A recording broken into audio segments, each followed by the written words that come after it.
जय हिंद दोस्तों। आज टेस्ट पेपर 58 देखेंगे। तो चलिए स्टार्ट करते हैं। पहला प्रश्न से, भारतीय संविधान के किस अनुच्छेद में धन विधेयक की परिभाषा दी गई है? तो इसका आंसर हो जाएगा क्या दोस्तों? तो इसका आंसर हो जाएगा अनुच्छेद 110। किस में दोस्तों? अनुच्छेद 110 में। बी हमारा सही आंसर हो जाएगा। अगला प्रश्न क्या कहता है?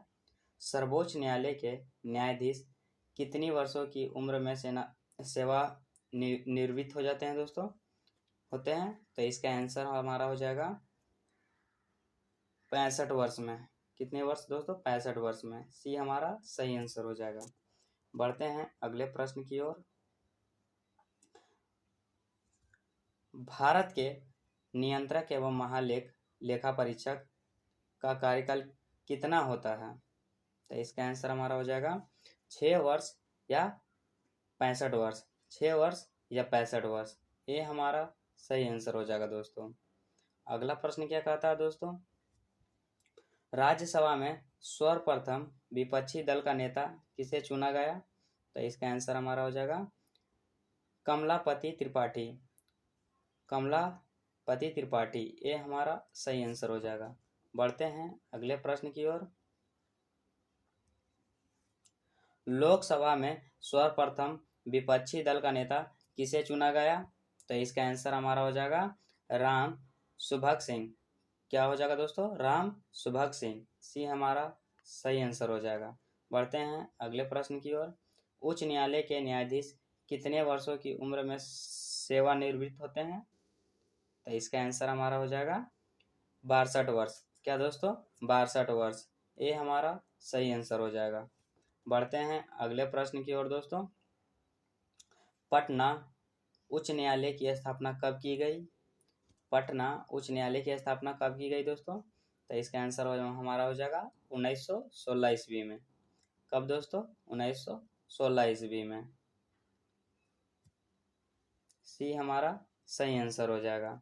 बढ़ते हैं अगले प्रश्न की तरफ। कौन सा अनुच्छेद सर्वोच्च न्यायालय को न्यायिक पुनरीक्षण का अधिकार प्रदान करता है? तो इसका आंसर क्या हो जाएगा दोस्तों? तो इसका आंसर हमारा हो जाएगा अनुच्छेद 137। ये हमारा सही आंसर हो जाएगा। बढ़ते हैं अगले प्रश्न की ओर। सर्वोच्च न्यायालय में न्यायाधीशों की संख्या में वृद्धि करने का अधिकार किसे प्राप्त है? तो किसे प्राप्त है दोस्तों? तो ये सांसद को प्राप्त है दोस्तों। डी हमारा सही आंसर हो जाएगा। अगला प्रश्न, भारत में पहली बार संसद में विपक्षी दल के नेता को मान्यता किस वर्ष दी गई? तो इसका आंसर क्या हो जाएगा दोस्तों? ये दिया गया था 1969 ईस्वी में। सी हमारा सही आंसर हो जाएगा। बढ़ते हैं अगले प्रश्न की ओर।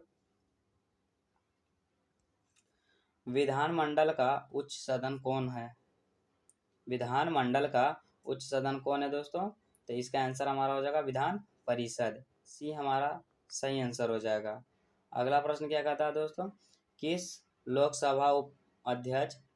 लोकसभा अध्यक्ष के विरोध में सर्वप्रथम अविश्वास प्रस्ताव लाया गया? तो इसका आंसर क्या हो जाएगा? जीवी मावलकर। क्या हो जाएगा दोस्तों? जीवी मावलकर, ये हमारा सही आंसर हो जाएगा। बढ़ते हैं अगले प्रश्न की ओर दोस्तों।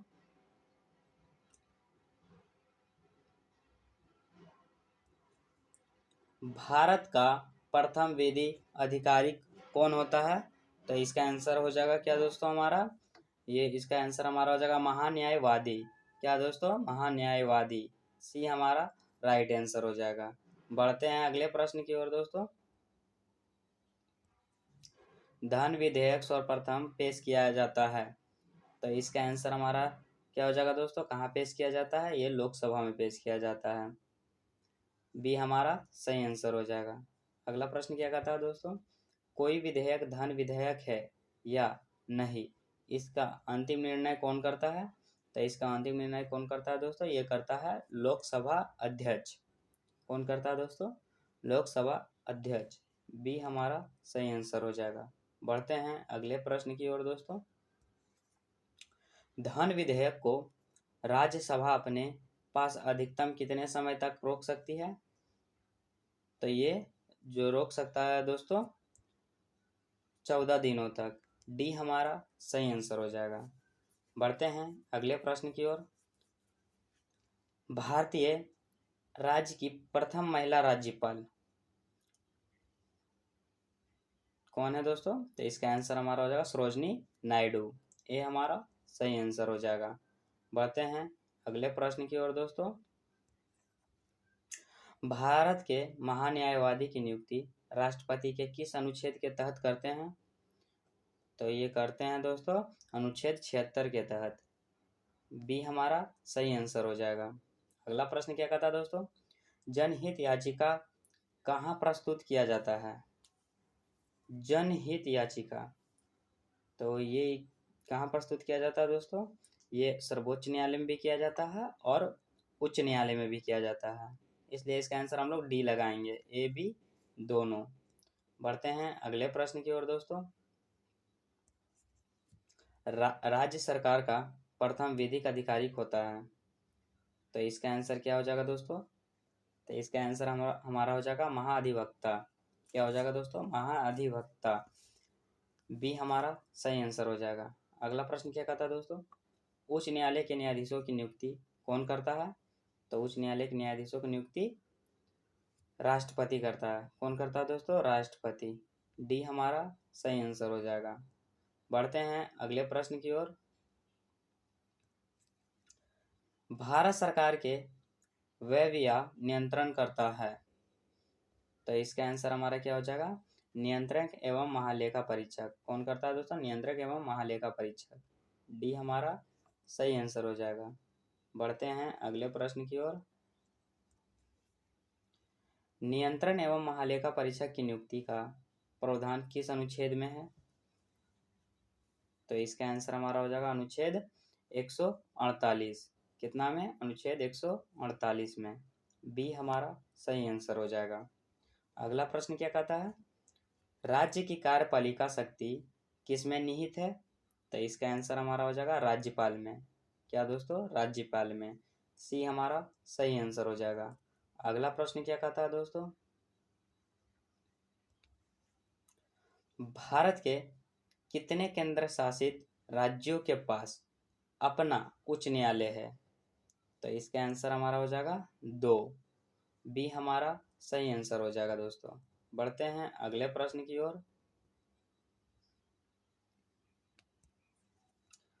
सर्वोच्च न्यायालय का उद्घाटन कब किया गया? तो सर्वोच्च न्यायालय का उद्घाटन 28 जनवरी 1950 को किया गया। ये हमारा सही आंसर हो जाएगा। अगला प्रश्न क्या कहता है दोस्तों?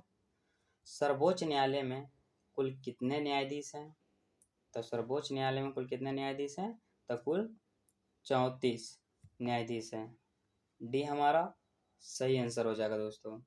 बढ़ते हैं अगले प्रश्न की ओर। कोलकाता, मुंबई तथा मद्रास उच्च न्यायालय की स्थापना कब हुई थी?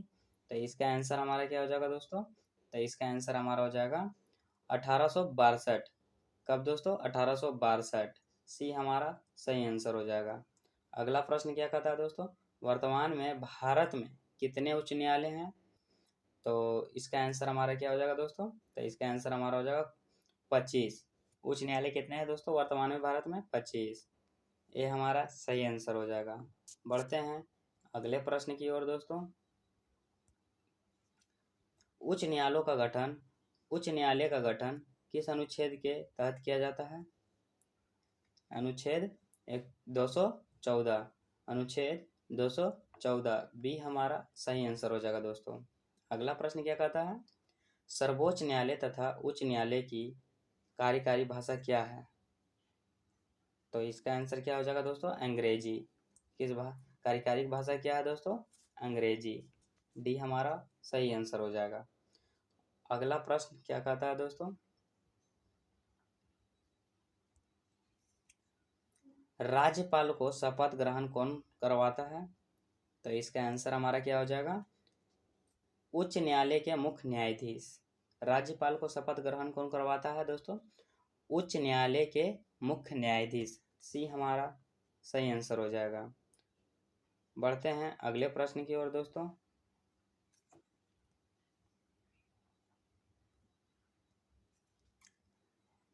गोवा, दमन दीव एवं दादर नगर हवेली किस उच्च न्यायालय के क्षेत्राधिकार में आता है? तो इसका आंसर हमारा क्या हो जाएगा दोस्तों? मुंबई उच्च न्यायालय। सी हमारा सही आंसर हो जाएगा दोस्तों। बढ़ते हैं अगले प्रश्न की ओर दोस्तों। प्रत्येक राज्य का एक राज्यपाल होगा, इसका उल्लेख किस अनुच्छेद में किया गया है? तो इसका अनुच्छेद किस अनुच्छेद में उल्लेख किया गया दोस्तों? तो अनुच्छेद 153 में किया गया है इसका उल्लेख। सी हमारा सही आंसर हो जाएगा दोस्तों। बढ़ते हैं अगले प्रश्न की ओर। महाधिवक्ता की नियुक्ति कौन करता है? तो अधिवक्ता की नियुक्ति करता है दोस्तों राज्यपाल। कौन करते हैं दोस्तों? राज्यपाल। डी हमारा सही आंसर हो जाएगा। बढ़ते हैं अगले प्रश्न की ओर। लोकसभा में कोरम कुल सदस्य होता है। लोकसभा में कोरम में कुल सदस्य का होता है तो कितना होता है दोस्तों? तो इसका आंसर हमारा क्या हो जाएगा दोस्तों? तो इसका आंसर हमारा हो जाएगा 1/10। क्या दोस्तों? 1/10। बी हमारा सही आंसर हो जाएगा। अगला प्रश्न क्या कहता है दोस्तों? सर्वोच्च न्यायालय के न्यायाधीशों का वेतन कौन निर्धारित करता है? तो इसका आंसर हमारा हो जाएगा संसद। कौन करता है दोस्तों? संसद। ए हमारा सही आंसर हो जाएगा। इसी के साथ दोस्तों टेस्ट पेपर 58 भी समाप्त होता है। अगर आप पहले वाले टेस्ट पेपर नहीं देखे हैं तो जाके प्ले लिस्ट में जाके देख लें दोस्तों। अगर आप पीडीएफ और आंसर पीडीएफ डाउनलोड करना चाहते हैं तो हमारे टेलीग्राम से जुड़ जाएं। मिलते हैं अगले टेस्ट पेपर में, तब तक के लिए जय हिंद।